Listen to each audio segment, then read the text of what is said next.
I don't know if you know this, I don't know if you've done the math, I haven't, I looked it up, but we have 24 weeks left until Jurassic World Dominion hits theaters. It's going to be the end of an era, the end of the world era, the end of the Owen and Claire era, and it's shaping up to be quite the end, because with the way the plot is set up, we can expect to see dinosaur action on a scale we haven't seen before, a global scale. So, I'm pretty excited. Hello everyone, Merry Christmas, Happy Holidays, and welcome to the first episode of my weekly series, Dominion Discussion. Am I gonna be wearing this the entire video?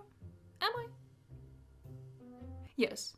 What I want to do is make a video every week covering all of the Dominion news from that week, and if the week happened to have been a little bit light on news, then we can introduce interesting discussion topics and talk about the movie and the franchise overall, past, present, future, all that stuff, in which case you will see community post polls pop up on the channel where you guys can weigh in with your opinion and your viewpoint on things. Obviously, to make a weekly series work on the channel, I need you guys' support, so if you want to stay up to date on all of the Jurassic World Dominion news and you want to talk about the movies, then please hit the like, hit the subscribe, grab a drink, buckle down, and let's get started on covering the major Dominion reveals that we've had so far. This is all official information released as part of the marketing campaign, so I personally don't consider it a spoiler, but if you do think this is spoiler stuff and you want to go into the movie knowing absolutely nothing, then run! And good luck not using the internet for the next 24 weeks. There is quite a bit of catching up to do because this is the first episode and we've had some reveals so far. I think the most important stuff are some of the promotional images that have been released, with the latest one being this week with the Atrociraptor. But also want to talk about the prologue for a little bit because that's obviously the biggest thing we've had so far. And we might as well get started with that. The prologue, yes, I've seen it. I think we've all seen it. I think it's honestly incredible that we see something like this in the Jurassic franchise. Even though the message of, especially the first couple of movies, was just dinosaurs are animals, they just happen to get hungry sometimes. Yeah, we haven't really seen them be animals that much. They have been sort of put into the box of movie monster, mostly understandable, but still, it is pretty unique that we get to see this prologue and we go back in time 65 million years ago. That's not to say that the prologue is without problems, and I think we all know what I mean when I say that. You know, the whole issue with the Giganotosaurus and the Tyrannosaurus Rex having never met. So yeah, in the modern age, they can definitely have a Giganotosaurus fight a Tyrannosaurus Rex. There's absolutely nothing we can say about the inaccuracy of that because it is this sci-fi world that they've set up. So it's very interesting that they manipulated the natural history the way we know it to be to include a fight like this. Story-wise, I understand why. Obviously, we're going to see a rematch of this fight in the future, and I'm guessing Rex is gonna win because that's going to be surprising. But it's a weird liberty to take. I feel like they've almost gotten too comfortable taking liberties with paleontological accuracy over the course of nearly 30 years at this point. So I feel like they took it a step too far, but I won't get too much on their behinds, I guess, because interestingly, the prologue is not going to be included in the final cut of the movie. It stands on its own a little bit. It's more an introduction to the movie. It's more to get the hype going.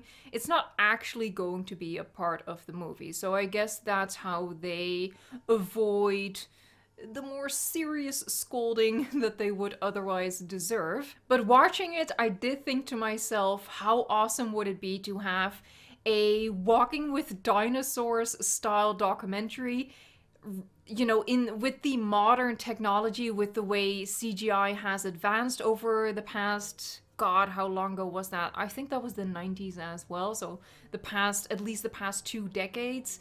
Throw a good budget at it the way, obviously, they throw a good budget at Jurassic World. That would be so awesome to to experience that again. It really made me feel nostalgic for the Walking with Dinosaurs series, to just see the animals, the dinosaurs as they would have been. It was so cool to see. A point of contention that I want to address within the prologue itself is the Giganotosaurus design. It's a very polarizing design. I think some people love it, some people really, really hate it.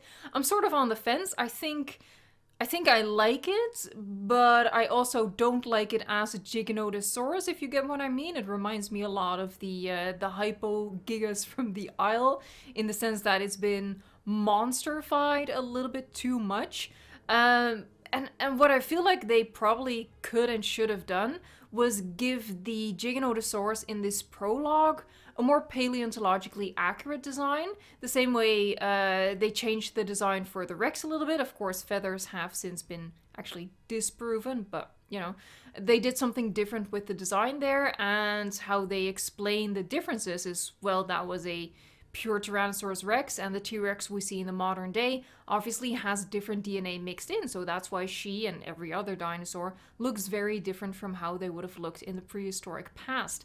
They could have done the same thing with the Giganotosaurus, make it a little more accurate, a little less movie monster-esque, and then when we see it in the modern era, as it's gearing up for its rematch with Rexy, then they could have given us this spiky, kind of out there design that they clearly liked and they wanted to introduce. But if they had introduced it in the modern age, really there could have been no contention about that, because, you know, the dinosaurs in the modern age are impure. So that was an interesting choice, and I felt like they could have easily fixed that, just make it look different in the past, look more accurate in the past. But it's just a minor point that I wanted to discuss and bring up, and I'm curious about you guys' thoughts on that, so leave a comment down below about what you think about that. But let's not actually talk about that too long. Let's talk about the promotional images. Let's discuss the Claire with Therizinosaurus image first, because chronologically, that was the first one they released. I shared this on Twitter, and really my first reaction was girl, don't get that boo-boo in that poo-poo water. That is some icky water right there.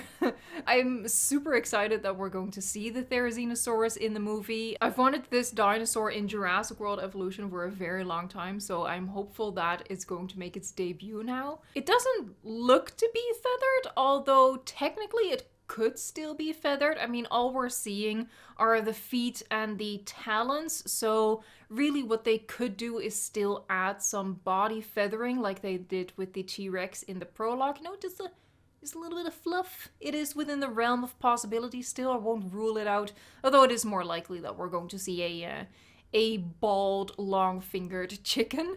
I'll be interested to see how this scene plays out. She's clearly very terrified, and I do like that idea. I hope that the threat really is the Therizinosaurus and not that they're running from a carnivore and the Therizinosaurus just happens to pop up. I really hope that they're going to show that herbivorous dinosaurs are still massive and they're still dangerous. Next up, we have this cool image shared by Colin Trevorrow himself. Trevorrow? No, it rhymed with tomorrow, so it's Trevorrow. I make that mistake every single time. I'm sorry.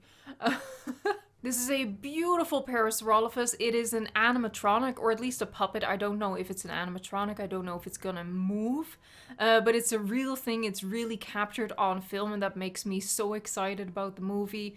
The special effects of the first films have held up so well thanks to the integration of the animatronics, and I feel like the modern movies really lack that magic, that connection that you feel with the dinosaurs. So seeing a real life thing for the Parasaurolophus just makes me so excited. It looks so good, it looks fantastic, and it's going to be so exciting to see the dinosaurs in this brand new environment, in multiple brand new environments. So in this next image we have Owen wrangling a Parasaurolophus, which again is reminiscent of the Lost World Jurassic Park, where they also captured a Parasaurolophus using ropes. I hope and assume that is going to be more animal friendly this time around than it was in that film. That was actually kind of heartbreaking. I think they're gonna give it a gentler touch this time around if the image suggests anything. But clearly this shows part of the plot where Owen, presumably in collaboration with Claire and the DFW, is going to be capturing the dinosaurs that have escaped all over the place and are going to be taking them to a better home for them. The most recent image we've gotten, which was shared this week, is of Owen Grady on a motorcycle in Malta trying to escape one of the Atrociraptors. So this is another peek at an action scene. This time, instead of the herbivorous Therizinosaurus, we have the very much carnivorous Atrociraptor. And in the accompanying interview that Colin Trevorrow did this week for Empire, he did make some remarks about the role of the Atrociraptors and, let's call it, the temperament of the Atrociraptors, and we'll talk about that later. But first the superficial stuff, namely their appearance. What I think is very interesting, you know, I wasn't familiar with the Atrociraptor. I did have to Wikipedia that stuff. I'm sorry. But the Atrociraptor was tiny. It was estimated to weigh only about 15.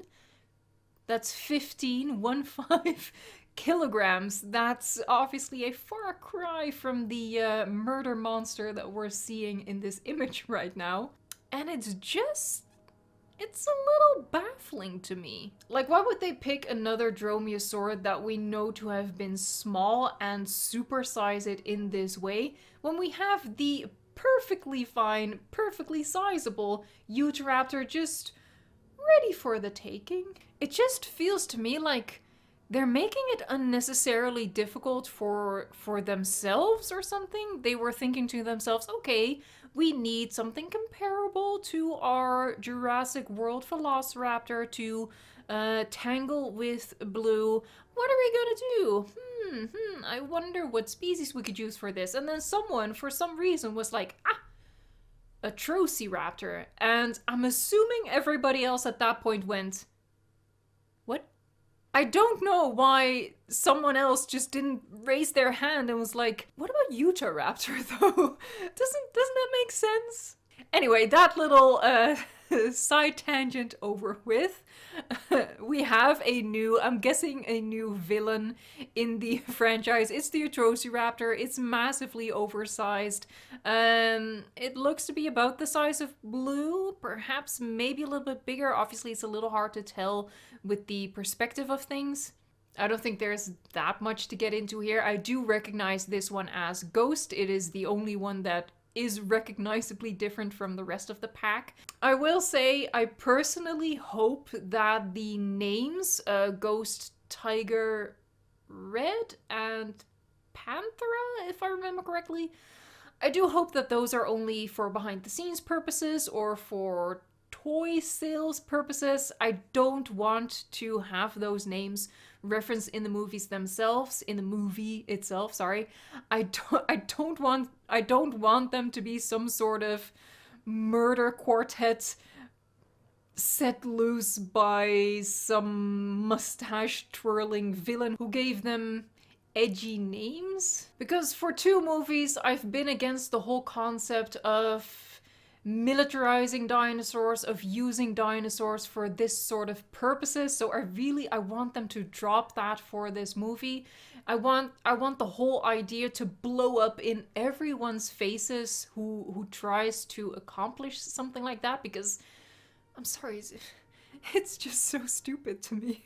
You know, it's fine if some sort of cringy villain had the idea of using them as his personal murder squad, but for the 4 of them to then just escape and wreak havoc on Malta and have Chris Pratt have to stop them, that would be ideal for me. Just please no more attack dog kind of dinosaurs. Okay, so I pulled up the interview that Colin Trevorrow had with Empire magazine, and you know, he says some interesting things about the Atrociraptor that I figured I would discuss with you guys. So about the image, Trevorrow explains it's a sequence set in Malta, and the picture speaks for itself. It's Chris Pratt being chased by an Atrociraptor, and if they catch up, he's going to die, I can tell you that. The article goes on to say if the regular raptors' smarts were the thing that made them so terrifying, their cousins here have an additional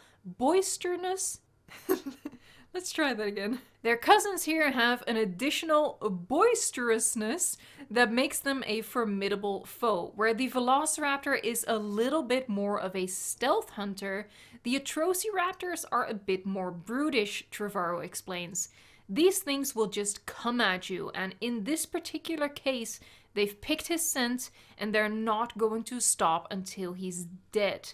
They're pretty brutal, they're pretty vicious. Correct me if I'm wrong, but that does sound a lot like a murder squad.